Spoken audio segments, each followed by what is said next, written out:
Assalamualaikum warahmatullahi wabarakatuh. Untuk memenuhi tugas MIT mata kuliah etika profesi, di sini saya akan menjelaskan mengenai etika profesi.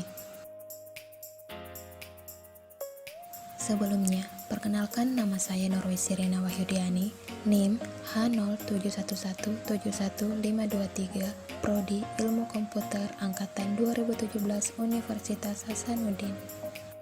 Nah, di sini saya akan menjelaskan mengenai etika profesi, pengertian secara umum, etika profesi menurut para ahli, etika profesi mengenai profesi diminati, dan etika profesi keuntungan profesi di bidang IT.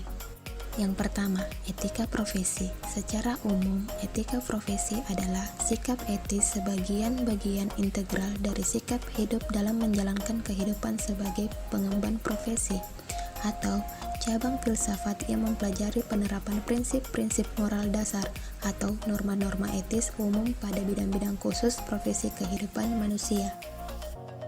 Kedua, menurut para ahli. Menurut Anang Usman, SHMSI, etika profesi ialah merupakan sikap hidup untuk memenuhi kebutuhan pelayanan profesional dari klien atau pelanggan, dengan keterlibatan serta juga keahlian yakni sebagai pelayanan di dalam rangka kewajiban. Menurut Sawyer, etika profesi ini ialah pernyataan-pernyataan yang berorientasi pada pedoman yang digunakan ialah sebagai haluan perilaku di dalam melaksanakan tanggung jawab profesionalnya. Menurut Utami dan Nugroho, pengertian etika profesi merupakan rumusan penerapan nilai-nilai etika yang berlaku di lingkungan pegawai atau juga karyawan. Menurut Muhtar, pengertian etika profesi merupakan suatu aturan perilaku yang mempunyai kekuatan mengingat bagi tiap-tiap pemegang profesi. Ketiga, profesi yang diminati saat ini. Saat ini, terdapat beberapa profesi dalam bidang IT yang sangat digemari dan tentu saja dicari oleh banyak perusahaan. Beberapa pekerjaan tersebut yakni cloud, cybersecurity, data science, dan software. Menurut data tahun 2019, profesi-profesi ini sangat berpengaruh dalam bidang IT saat ini. Selanjutnya, etika profesi programmer. Di dalam etika profesi programmer terdapat kode etik, di mana setiap profesi biasanya mempunyai kode etik masing-masing.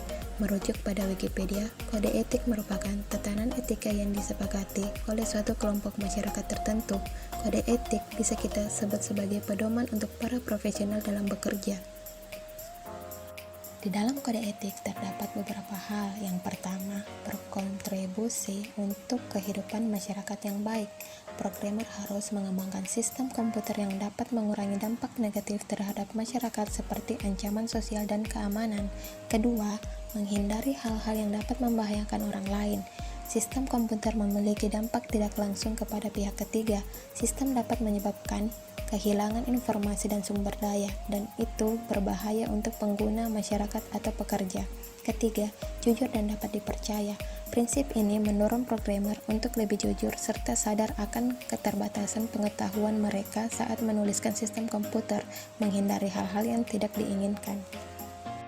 Nah, yang terakhir, keuntungan menjadi programmer.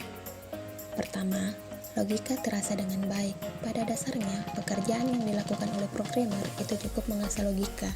Kedua, penghasilan besar. Dikarenakan kebutuhan di zaman sekarang semakin berkembang, profesi ini banyak dicari untuk dipekerjakan. Ketiga, bisa mengatur keuangan dengan baik.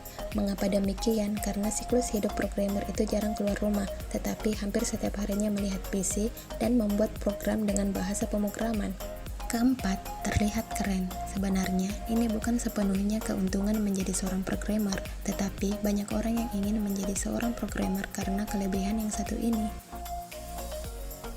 Nah, oke, terima kasih. Semoga bermanfaat. Mohon maaf bila ada salah kata. Wabillahi taufiq wal hidayah. Assalamualaikum warahmatullahi wabarakatuh.